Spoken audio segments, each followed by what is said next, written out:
السلام عليكم ورحمة الله وبركاته. النهاردة هنشرح مادة Research Introduction to Method of Research. أول حاجة عندنا بتاعة Meaning of Research and the Scientific Basis of Research. المينينج بتاع Research Meaning of the Research، ما هو المقصود بالريسيرش؟ Research is formal work undertaken systematically to increase the volume of knowledge or refine exciting knowledge. ده عندنا definition. الريسيرش بيقول ان هو عمل رسمي بيتم اجراؤه بشكل منهجي او منظم. ليه؟ لزيادة المعرفة او لتحسين المعرفة الموجودة. يبقى دي كده عندنا اول definition. الريسيرش definition بتاعه is a formal work undertaken systematically. ليه؟ to increase the value of knowledge or refine exciting knowledge. ماشي. تاني حاجة عندنا برضو definition بيقول it's also defined، وبرضو بيتم تعريفه اللي هو scientific process of systematic collection وanalysis وinterpretation of data to find an answer or solution problem. يعني بيقول عندنا عملية علمية لجمع وتحليل البيانات بشكل منهجي ومنظم، وبنفسرها لإيجاد إجابة أو حل مشكلة ما. is also defined، دي تاني definition عندنا. it's also defined بيتم تعريفه أيضا scientific process، عملية علمية of systematic collection لجمع analysis يعني لجمع وتحليل interpretation of data لجمع وتحليل وتفسير البيانات. ليه؟ to find answer علشان ألاقي إجابة and solution problem وحل المشكلة. بعد كده عندنا الديفينيشن بتاع research، عندنا 2 definition. ماشي، نخش على الجزئية بتاع scientific basis of research. هي الأساسيات العلمية بتاعة البحث. عندنا اللي هما الدايرتين دول بيقول scientific trust أو بمعنى knowledge والtrue beliefs اللي هي الهايبوثيس. الساينتفك تراست دي حقيقة مثبتة اللي هي النوليدج اللي هي المعلومات المعروفة اللي تم إيجادها وموجودة بالفعل. لكن الترو بيليفز اللي هي الهايبوثيس دي معتقدات صحيحة، احنا ناخد معتقدات بتكون موجودة في دماغنا بنعمل عليها أبحاث. ماشي. بقى كده عندنا بتاعت الساينتفك البيس اوف الريسيرش، في عندنا الساينتفك تراست اللي هي النوليدج، وفي عندنا ترو بيليفز اللي هي المعتقدات الصحيحة اللي هي اسمها هايبوثيس. هما الاتنين بيدونا حاجة اسمها justified true beliefs، يعني حقيقة علمية مبررة او مثبتة اللي هي justified true beliefs. ماشي. هنيجي ناخد الديفينيشن بتاع اللي هو justified true beliefs. الديفينيشن عندنا بيقولك ان الريسيرش البحث بيقول is the process عملية. ماشي. وهناخد اللي هي justified true beliefs بعدها على طول عشان تكون سهلة معانا في الحفظ. يبقى الريسيرش بتاعة الساينتفك بيس اوف الريسيرش هتكون research is process عملية justified true beliefs. ده خدنا الجزئية اللي فوق في المربع نقلناها تحت اللي هي الهايبوثيس بين قوسين to make them part of knowledge to increase the value of knowledge. يبقى هي عملية justified true beliefs حقيقة علمية مبررة أو مثبتة اللي هي الهايبوثيس اللي هي المعتقدات الصحيحة to make part of them knowledge اللي هي المعلومات أو المعرفة اللي عندنا to increase the value of knowledge نزود ال value of knowledge اللي هي المعلومات اللي موجودة عندنا. دي scientific base of research. يبقى كده عندنا في أول صفحة هنا في عندنا 2 definition بتاع research، وفي عندنا scientific basis of research عندنا اللي هو برضو definition. دي كده اللي كده عندنا 3 ديفينيشنات في الصفحة الأولانية. بعد كده عندنا البيربوس of nursing research. the main goal of nursing research ده هتكون عندنا ثابتة معانا. دي في المين جول، في الجنرال بيربوس، وفي السبيسيفيك بيربوس، في الانذر سبيسيفيك بيربوس. ودي مهمين جدا ونحفظ نقطة ممكن تيجي كبيربوس في نيرسينج ريسيرش ماشي. ممكن تيجي كنقطة نقطة يقول لي ايه هي المين جول، وايه هي الجنرال بيربوس، وايه هي السبيسيفيك بيربوس، وايه هو الانذر سبيسيفيك بيربوس. ناخد اول نقطة معانا بتاعت المين جول اوف النيرسينج ريسيرش. بيقول to achieve a better care standard and the application for patient and the family. هنحفظ من اول الجزئية بتاعت to achieve a better care standard عشان احقق افضل رعاية، عشان احقق افضل معايير الرعاية. to application واطبقها للبيشنت والفاميلي، بطبقها للبيشنت اللي هو المريض والفاميلي العائلة. يبقى دي كده عندنا اول حاجة بتاع المين جول اوف نيرسينج ريسيرش. هنحفظ من اول to achieve a better care standard the application for patient and the family. ماشي. تاني حاجة عندنا الجنرال بيربوس. الجنرال بيربوس اوف النيرسينج ريسيرش هنحفظ من اول to answer question or solve problem، علشان اجاوب على الاسئلة او احل مشكلة. ممكن ناخد الجزئية بتاع to answer question عشان احل الاسئلة، او solve problem او احل المشكلة عندنا، اجاوب على الاسئلة او احل المشكلة. ممكن نحفظ الاتنين دومت بس بتاعت الجنرال، واللي عايز يكمل بتاع تو ريليفانس النيرسينج بروفيشنال اللي هي ريليفانس اللي بتشير الى النيرسينج بروفيشنال اللي هي بروفيشنال حاجة احترافية في النيرسينج. كده عندنا المين والجنرال. تالت حاجة السبيسيفيك بيربوس في النيرسينج ريسيرش. ايه هو السبيسيفيك بيربوس ده عندنا سؤال مهم. النقطة التالتة ديت بتيجي كأكمل، غير اللي هي بتيجي كسؤال ليست بتاع البيربوس نيرسينج ريسيرش، بتيجي كأكمل. يقول لي ايه هي السبيسيفيك بيربوس النيرسينج ريسيرش، انكلود الايه في. هنحفظ اول حاجة identification يعني التعريف، و description الوصف، exploration و explanation و prediction and control البروبلم.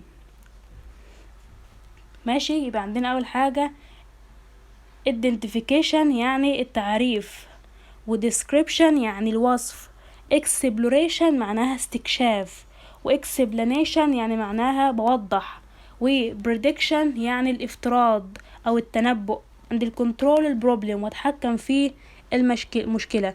ده هيجي سؤال ككومبليت. another specific purpose معناها ايه؟ ده رقم كام 4. another specific purpose هنحفظ من اول اللي هي ongoing process عملية مستمرة، ongoing process of correcting و refining the hypothesis which lead to the acceptance of creating scientific trust. معناها ان انا it's ongoing process ده عملية مستمرة، correcting اللي بصحح and refining وبحسن الهايبوزيس. قلنا الهايبوزيس فوق اللي هي ايه الترو بيليفز، الهايبوزيس اللي هي الافتراضيات. ماشي. which should lead to اللي هي بتتجه الى to the acceptance of creating بتكون مقبولة معينة في scientific trust، انها وانا اوصل المعلومة حقيقية ومقبولة من العالم كله، بتكون المعلومة دي حقيقية مثبتة. ماشي. كده عندنا البيربوس اللي هي الاساسيات بتاع النيرسينج ريسيرش. دي السؤال ده مهم جدا، هيجي كليست وهيجي ككومبليت في كل نقطة فيهم. تمام. يبقى نرجع عليهم تاني كده اللي هي بتاع البيربوس. بيقول المين جول في النيرسينج ريسيرش هنحفظ من اول to achieve the better care standards and the application for patient and family، بحقق افضل رعاية، افضل معايير من الرعاية واطبقها للمريض والعائلة. دي كده اول نقطة معانا. تاني نقطة الجنرال بيربوس في النيرسينج ريسيرش. الجنرال حاجة اللي هو الاساسيات بتاعة اللي هي جنرال كلية. هنحفظ من اول to answer question بجاوب على الأسئلة and solve problem وحل المشكلة. بجاوب على الأسئلة وبحل المشكلة. to relevant اللي بتشير إلى النيرسينج بروفيشن. تالت نقطة معانا ال specific purpose النيرسينج ريسيرش include ده أكتر نقطة مهمة في التلاتة الباقيين. ماشي. فيها identification اللي هي التعريف، والديسكريبشن الوصف. نحفظهم بالترتيب كده: identification description exploration استكشاف explanation يعني بوضح prediction يعني الافتراض او التنبؤ and control of problem واتحكم في المشكلة. another specific purpose اللي هي رابع نقطة ongoing process ده عملية مستمرة. correcting and refining الهايبوثيس. correcting يعني التصحيح أو الحاجة الصح. to refining اللي بتحسن الهايبوثيس الافتراضيات.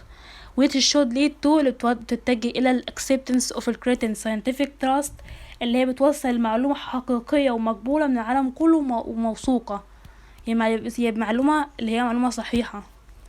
دي كده البيربس النيرسينج ريسيرش. الكريتيريا بتاع الجود ريسيرش. الكريتيريا بتاع الجود ريسيرش اللي هي المعايير بتاع البحث جيد.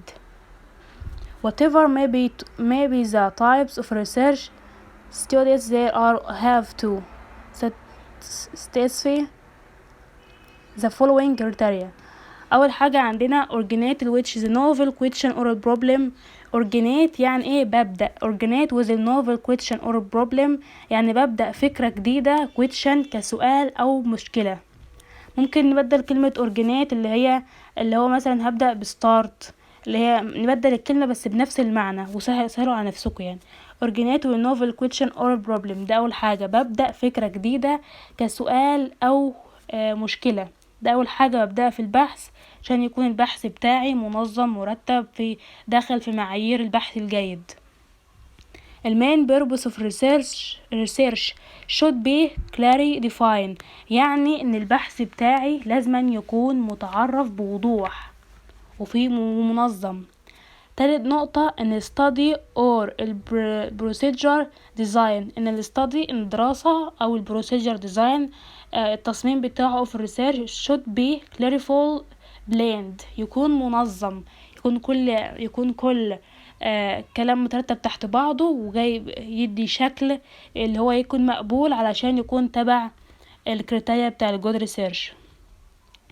ماشي. to produce result related to the purpose as possible.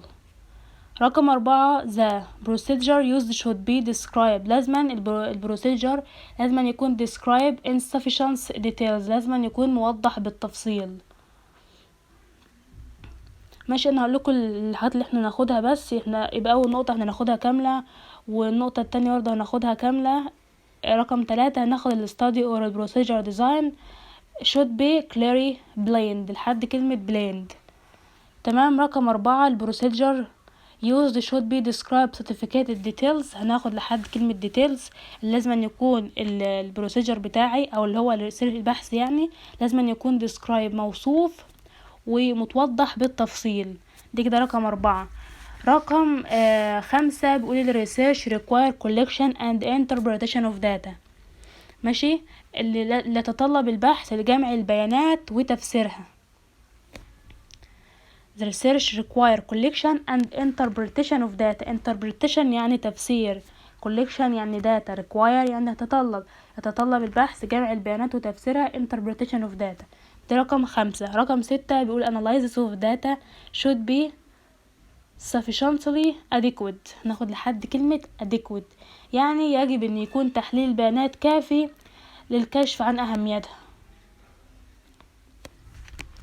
علشان برضو تفتكروا النقطتين تحت بعض احنا خدنا الكوليكشن وانتربريتيشن اوف داتا وبعدهم على طول انلايزز. دي احنا كنا خدناها فين؟ خدناها في الديفينيشن ورا، كنا خدناها في الديفينيشن عشان تفتكروا النقطتين على طول ورا بعض. ماشي.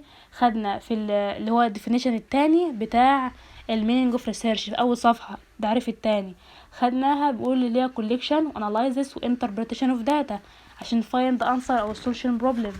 ماشي. عشان تفتكروا النقطتين دول ورا بعض اللي هي خدنا البروسيجر لازم يكون describe certificated details والريسيرش require collection interpretation of data. خدنا الكوليكشن وانتربريتيشن فاضل ايه؟ analysis. يبقى الانالايزس على طول هتكون وراها في النقطة اللي بعدها على طول رقم 6 analysis data should be sufficiently adequate. لازم أن تكون البيانات تحليل البيانات كافي للكشف عن اهميتها. ده رقم 6. انتوا تحفظوا كام من 10 دمت؟ احفظوا لو عايزين تحفظوا 5 احفظوا، بس تحفظوا 6 عشان لو واحدة وقعت منكم يكون معاكم واحدة تانية. ماشي. في بقى اللي هو رقم 7 و8 و9 و10 بيقول high ethical standards should be applied and reported frankly يعني معناها يجب تطبيق المعايير الأخلاقية العالية والإبلاغ عنها بصراحة. frankly دي يعني بصراحة. رقم 8 بيقول consultation should be on the basis of data analysis and not on guessing or intuition. يعني يجب أن يكون الاستنتاج على أساس تحليل البيانات، استنتج على تحليل البيانات ومش على التخمين أو الحدث اللي حصل. يبقى البيان ممكن لو هتحفظوا 5 من الكريتيريا أو 6 احفظوا الباقي، اقروهم وعرفوا ترجمتهم علشان نقولكم في صح وغلط اللي هو true false. ماشي. يبقى عندنا لازم يكون الملخص والاستنتاج على أساس تحليل البيانات اللي أنا جمعت وحللت البيانات في الآخر ونتيجة ظهرت لي، هعرف هستنتج عليها على أساس تحليل البيانات وليس على التخمين أو الحدث اللي عندي. رقم 9 بيقول إن research should be described، لازم أوصفه the limited restriction of the study، يجب أن يصف البحث حدود أو قيود الدراسة. The research should be described، البحث لازم أن يتوصف. The limited يكون فيه أو limitation اللي هو الحدود، restriction اللي هي القيود، هي limited بمعنى restriction الحدود أو القيود بتاعة الستادي الدراسة. رقم 10 بيقول greater confidence in research is warranted if a researcher is experienced, has a good reputation in research as a person integrity. يعني مع ترجمتها بيقول بتكون الثقة الأكبر في البحث مبررة إذا كان الباحث من ذو الخبرة، يعني البحث هيطلع عندي بمعايير وجودة عالية لو كان الريسيرشر الباحث اللي عمل البحث دوت عنده خبرة وعمل بحوثات قبل كده، عنده experience خبرة، ويتمتع بسمعة جيدة، بتمتع بسمعة جيدة اللي هي good reputation، سمعة جيدة في البحث وبيتمتع بالنزاهة. تمام كده. يبقى احنا في الكريتيريا بتاع الجود ريسيرش احنا كده ترجمناها، بس انها دلوقتي هقول اللي احنا هناخدهم، نحفظ 5.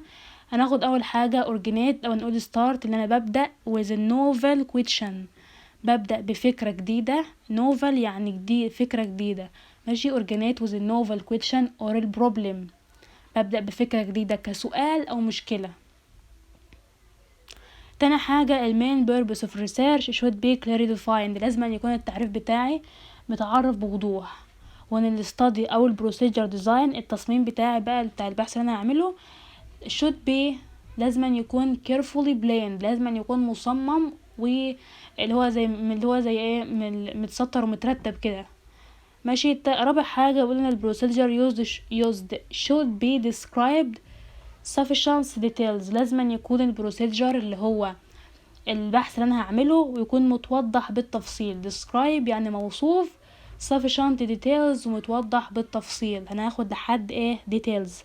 رقم 5 بيقول ان الريسيرش require، ان البحث بيتطلب collection and interpretation of data، البحث بيتطلب جمع وتفسير البيانات. وان analysis يعني تحليل البيانات. خدنا collection في النقطة اللي فوقها collection و interpretation، فاضل analysis هناخدها في رقم 6.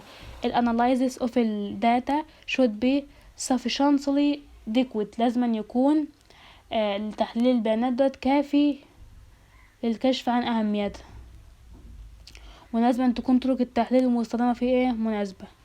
ماشي كده خلصنا الكريتيريا. في عندنا بعد كده في الكلاسيفيكيشن بتاع الريسيرش، في عندنا نوعين. الكلاسيفيكيشن هي بمعنى الكلاسيفيكيشن هنا هي بمعنى التايب. ماشي. هيكون quantitative research و qualitative research، qualitative research و quantitative research.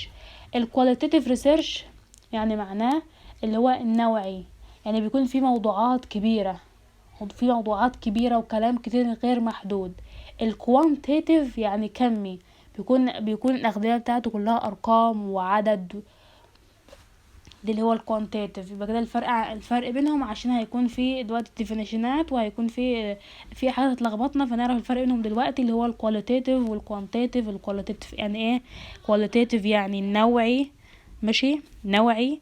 والكوانتيتيف يعني كمي، في اعداد محدود بقيم. ماشي، هناخد اول حاجة الكواليتيتيف ريسيرش، يعني البحث النوعي. عندنا الديفينيشن what is qualitative research. qualitative research بيقول no one definition however main features include. مفيش تعريف مناسب له، مفيش تعريف محدد يعني له، بس عندنا ذكر 3 نقاط تحته. بيقول ان qualitative research method originated للسوشيال and behavior science, psychology, anthropology وفسيولوجي. معناها الكواليتيف ريسيرش احنا قلنا اللي هو ايه؟ البحث النوعي.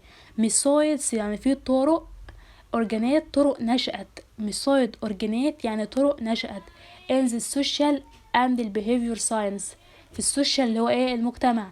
and behavior science اللي هو السلوك، الساينس اللي هو العلومي، الساينس اللي هو البيهيفير ساينس السلوك العلوم، والسيكولوجي اللي هو الاجتماعي، أثروبولوجي اللي هو العلوم، وفسيولوجي اللي هو علم الاجتماع. تمام كده؟ ده عندنا اول نقطة. تاني نقطة الكواليتيف ريسيرش aimed at gaining to deep understanding. الهدف منه اكتساب فهم عميق للمادة المنظمة of a specific organization or an event. specific organization يعني هي الحاجة specific organization التنظيم الخاص، or an event أو اللي هو المناسبة اللي حصلت يعني. rather than بدلا من surface description. surface description يعني الوصف السطحي of a large samples of a population، يعني معناها ان عينة كبيرة من السكان. ماشي، ديت رقم 2. رقم 3 بيقول it's more flexible. احنا هناخد بس اللي هما التلاتة ونترجمهم، بعد كده نخش على كل واحدة فيهم نقول السؤال بيجي فيها ازاي. تمام. it's more flexible بتكون اكتر مرونة in that it can adjust to the setting، اللي هي تتكيف adjust to setting اللي تتكيف مع السيتنج اللي هي الاعدادات. concepts data collection للتول ادوات جمع البيانات and data collection method وطرق وكوليكشن للداتا ميثود، يعني الكوليكشن داتا بجمع البيانات، طرق جمع البيانات can be adjust as research procedure. انا ممكن اوصفها. الكواليتيف ريسيرش ميثود اورجانات هتيجي كاكمل، اول نقطه تيجي كاكمل. بيقولك ايه؟ ان الكواليتيف ريسيرش ميثود اورجانات وسبيس. هنكمل هنقول السوشيال بيهيفير، وهنقول السوشيال بيهيفير ساينس هي اورجانات السوشيال، ماشي، نشأت في السوشيال اللي هو المجتمع. وفي سبيس جنبنا في 1 2 3 4 هنروح كاتبين فيهم ايه؟ هنروح كاتبين behavior science اللي هو السلوك الساينس العلومي، psychology وانثروبولوجي وفسيولوجي. دمت الاربع نقط اللي هنكتبهم فيها. يبقى اول حاجه اول سؤال بتاع الكواليتيف ريسيرش اورجانات هنروح ده هيكون عباره عن سؤال كومبليت. تاني حاجه الكواليتيف ريسيرش aimed at aimed الايه، يعني الهدف منه ايه؟ gaining to deep understanding، اكتشاف او اكتساب فهم عميق للماده المنظمه، الماده او اللي هي او المنظمه بتاعته او الايفنت اللي هو المناسبه. rather than ايه؟ بدل من السورفيسز description. هيبقى aimed هنقول اللي هي gaining deep understanding ل specific organization او الايفنت بس هنا. rather than السورفيس describe a large sample of the population، ناخد عينة كبيرة من السكان. it's more flexible ممكن تيجي true false، هيشيل كلمة more يحط less. يقولك اللي هي الكواليتيتيف، خلي بالكم من الكواليتيتيف والكوانتيتيف. الكواليتيتيف نوعي، الكواليتيتيف بيقول it's more flexible that can adjust setting. هيشيل كلمة more ويحط less، او ممكن يروح قايل ويكمل الجملة عادي، بس اعرفوها كده اللي هي more flexible بتكون اكتر مرونة. ممكن يروح شايل يقول it's not more flexible، او يقول it's not flexible. خلي بالكم من كلمة more flexible ديت موجودة على طول في الكلمة. ماشي، بنعمل ايه في بيكون اكتر مرونة في ايه، وتعمل ايه تاني adjust setting تتكيف مع الاعدادات. وبنعمل ايه تاني برضو اللي هو data collection tool ادوات جمع البيانات، و data collection method طرق جمع البيانات. ده كده عندنا definition. وقال definition هكتب دي كده ماشي. لو عايز definition انا بس هجيب في الغالب هيجيبهم على هيئة complete و true false وكده. نيجي للtype of method. الtype of الميثود. some common methods include الفوكس جروب اللي هو الجروب discussions و individual interview and observation.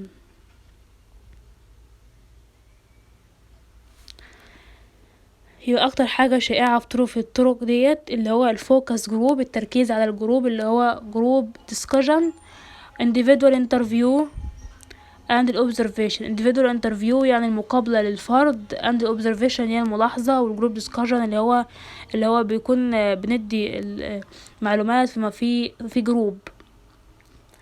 ماشي، نيجي عندنا للرسمة ديت. الرسمة دي مهمة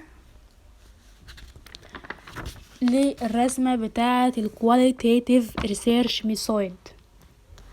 الكواليتيتيف ريسيرش ميثود بيقول one on one interview. الرسمة دي مهمة جدا احفظوها. بتقولوا اول حاجة ايه one on one interview فوق اللي هو المقابلة الشخصية، focus group، ethnographic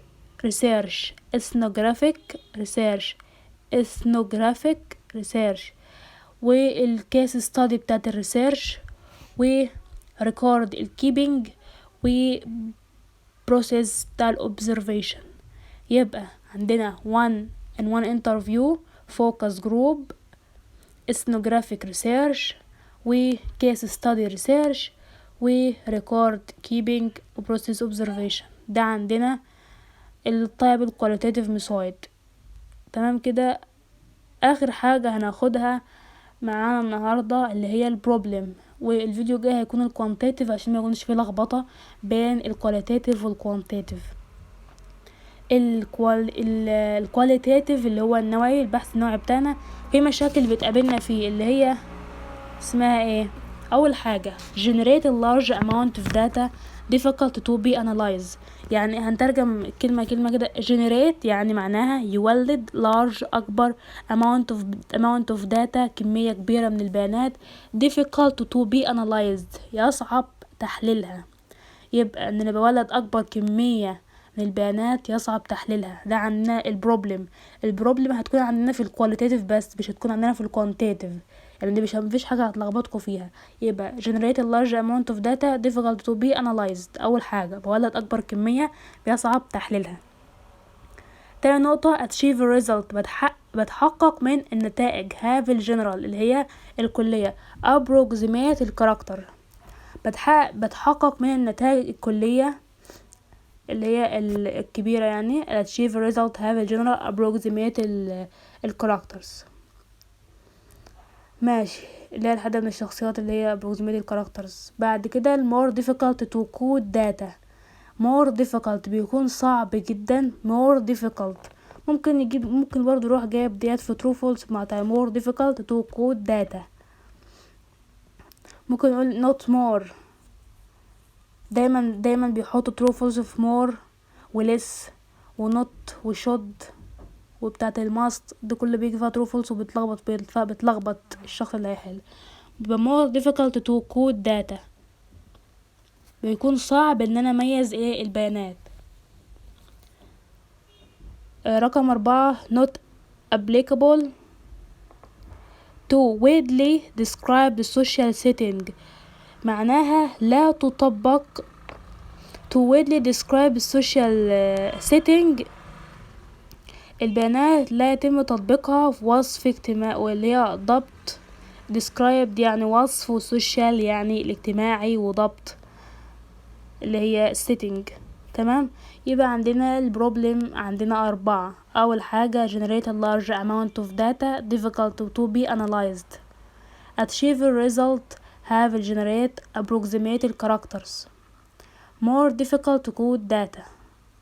not applicable to widely described social setting. دي كده عندنا ال problems ايه 4. الفيديو الجاي ان شاء الله يكون عن ال quantitative research. يبقى نراجع مراجعة اللي احنا خدناهم بسرعة. هنقول اللي احنا هناخد النقاط المهمة احنا هناخدها. meaning of research. ثانية واحدة. meaning of research definition بتاعه formal work undertaken systematically to increase the value of knowledge or refine exciting knowledge. ده اول definition عندنا بتاعة الريسيرش، اللي هو عمل رسمي بيتم اجراءه بشكل منهجي لزيادة المعرفة او لتحسين المعرفة الموجودة. تاني definition عندنا بيقول it's also defined، برضو بيتم تعريفه scientific process systematically to collection analyze interpretation of data. ليه بقى؟ ان انا بعمل اللي هي عملية علمية لجمع وتحليل البيانات بشكل منهجي. ليه؟ to find answer عشان الاقي اجابة or solution problem عشان احل المشكلة. عندنا scientific basis of research الاساسيات العلمية بتاعة البحث اللي هما دايرتين. في scientific trust اللي هي النولج اللي هي حقيقة مثبتة وموجودة بالفعل، حقيقة علمية مثبتة. في true beliefs اللي هي الهايبوثيس اللي هي معتقدات موجودة، او فرضيات اللي هي الهايبوثيس معناها الفرضيات. ماشي. بعد كده عندنا هما الاتنين بيدون justified true beliefs حقيقة علمية مبررة او مثبتة. يعني بجيب اللي هي الحقائق المثبتة مع حاجة افتراضيات، بجمعهم الاتنين مع بعض عشان اجيب الريسيرش كامل مكمل كده، هيديني justified true beliefs، هيديني حقيقة علمية مبررة ومثبتة. تمام. ماشي. نيجي بقى للديفينيشن بتاع اللي هو scientific basis of trust او اللي هو just true beliefs اللي هو scientific basis of research. ماشي. الريسيرش بيقول it's process justified true beliefs hypothesis to make them part of the knowledge to increase the value of the knowledge. ده عندنا الديفينيشن عشان ما تلخبطوش في الديفينيشن الاتنين اللي فوق واللي تحت. الديفينيشن اللي فوق بتاع الريسيرش عامة، اللي تحت ممكن يقولي اللي هو ايه الديفينيشن بتاع justified true beliefs او scientific basis of research. ده هيكون عندنا نفس الديفينيشن اللي هو بتاع البروسيس justified true beliefs الهايبوثيس to make them part of knowledge increase the value of knowledge. البيربوس عندنا البيربوس اللي هي nursing research عندنا المين general specific another specific. ممكن يعوز مننا في البيربوس بتاع النيرسينج ريسيرش اللي هو يروح علينا مثلا اللي هو عايزنا نكتب له اللي هو في المين جول، في جنرال بيربوس، في السبيسيفيك بيربوس، في الانسر سبيسيفيك. ممكن يجي لنا برضو بطريقه تانية اللي يقول لي ايه هو المين جول زي ما شرحنا في الاول، والجنرال بيربوس ايه هو، والسبيسيفيك بيربوس اللي ده اهم حاجه فيها 6 مكونات، والانذر سبيسيفيك. قلنا هنحفظ بتاع المين جول، هنحفظ من اول to achieve البيتر كير ستاندردز اند الابليكيشن بيشنت فاميلي. تاني حاجه هنحفظ من اول answer question او solve problem، انا بجاوب على السؤال او احل مشكله. اللي عايز يكمل relevance to nursing profession يكمل، يعني relevance بتشير الى المهنه الاحترافيه بتاعه التمريض دي. to specific purpose setting include identification نحفظهم مهمين بالترتيب. identification التعريف، description الوصف، exploration استكشاف، explanation بوضح، prediction يعني الافتراض او التنبؤ، token and control البروبلم تحكم في المشكلة، والانظار specific اللي هي بقولك ongoing process ده عملية مستمرة، to correcting اللي انا بس بكون فيها تصحيح وريفيننج وتحسين الافتراضيات اللي بيكون عملية مستمرة اللي انا اصحح واحسن الافتراضيات اللي عندي علشان اوصل لمعلومة حقيقية مقبولة من العالم كله مثبتة، اللي المعلومه اللي انا اجيبها محدش يعدل لها تاني، انا جايبه من حقائق علميه مثبته وجايبه افتراضيات وجبت المعلومه صح، فده هتكون عمليه مستمره ان انا اكون في تصحيح وتحسين الافتراضيات اللي عندي عشان اوصل لمعلومه الحقيقيه مثبته. بعد كده خدنا الكريتيريا، قلنا نحفظ منهم 5. وفي عندنا اللي هم قلنا الاورجانات هنبدا نقولها، ممكن عايز ممكن مش عايز اكتب الاورجانات مثلا ولا حاجه نسيت اروح كاتب ستارت اللي هي بس تكون بنفس المعنى اللي هي ستارت اللي هو بدأ فكره جديده، واورجانات was a novel question or problem. انا حاجه المين purpose research should be clear defined. لازم ابدا بفكره جديده، لازم تكون متعرفه ومتوضحه، لازم البروسيجر بتاعي يكون فيه بلاند كليرفول بلاند منظم بطريقه صحيحه، وان البروسيجر بتاعي موصوف describe certificate details متوضح بالتفصيل. رقم 5 بيقول لي لا ده هقولها بالعربي، وبعد كده بيقول لي يتطلب البحث جميع البيانات وتفسيرها. دي بتاعت الريسيرش require collection and interpretation of data. قلنا collection قلنا ايه الانتربريتيشن، ناقص ايه analysis. نروح كاتبينها على طول في النقطه اللي تحتها. يبقى لازم التحليل البيانات اللي انا عملته هيكون ايه sufficiently adequate. دي كده رقم 6. قلنا الباقي احنا نعرفه بس نفهمه عشان برضو يكون فيه هو كلمات جديدة كده مش هتتحفظ بسرعة، فناخد اللي احنا هما اول 6 معانا، واللي عايز يكمل بعد كده يكمل. بس احنا قلنا اللي هو اللي هما الست الاولانيين نقولهم بالعربي تاني. اول 6 الاولانيين نقولهم بالعربي عشان عايز اترجم. اول حاجة ببدأ بسؤال او مشكلة جديدة، يجب تحديد الغرض الرئيسي من البحث بوضوح، ان تكون الدراسة او التصميم لاجراء البحث التخطيط بعناية عشان ايه لإنتاج النتائج المتعلقة، يجب وصف الإجراء المستخدم بتفاصيل كافية، بتطلب البحث جمع وتفسير البيانات، يجب أن يكون تحليل البيانات كافي بشكل تام. قلنا بعد كده الكلاسيفيكيشن اللي هو او التايب classification او التايب هما نفس المعنى. قلنا الكواليتيتيف والكوانتيتيف. كواليتيتيف نوعي بيقعدوا يتكلموا كتير مفيش فيها نهاية او بتاخد معلومات كتير. الكوانتيتيف دي محددة بتكون اكتر فيها على الارقام. كوانتيتيف جاي من كل كوانتيتيف عدد. قلنا الكواليتيتيف ريسيرش اللي هي بتكون ايه الديفينيشن بتاعها بيقول no one definition مفيش تعريف واحد، بس الفيوتشرز انكلود ممكن اللي هو ينقسم لايه. في عندنا 3 حاجات اللي هو الكواليتيتيف ريسيرش مساعد اورجانات بينشأ السوشيال في المجتمع، behavior science وسايكولوجي وانثروبولوجي وسايكولوجي. ممكن ده اقوله على هيئة اللي هما 3 نقط definition، وممكن هو يجيلي على كل نقطة فيهم ككومبليت، او ممكن يجيلي true false زي اخر حاجة بتاع المور flexibles. لازم أن يكون adjust setting للداتا collection tool والداتا collection method، وان الهدف منها aimed gaining deep understanding. الهدف منه ان انا اكتساب gaining دي يعني ايه اكتساب، deep understanding يعني فهم عميق. فهم عميق لايه؟ للspecific organization event specific organization او الايفنت، بدل من وصف السطح اللي هو surfaces describe. بعد كده قلنا التايب اوف ميثود. التايب اوف الميثود اللي هي some common method include الفوكس جروب والجروب discussion individual interview observation. قلنا الرسمة دي مهمة اللي هي one on one interview focus group و ethnographic research و case study research و record keeping و process of observation. دي اللي هي qualitative research method او اللي هي الطائب qualitative method. اخر حاجة احنا خدناها اللي هي problem with qualitative studies include. عندنا 4 generate a large amount of data difficult to be analyzed، يعني اللي هو generate يعني بولد اكبر كمية كبيرة من البيانات بيصعب تحليلها.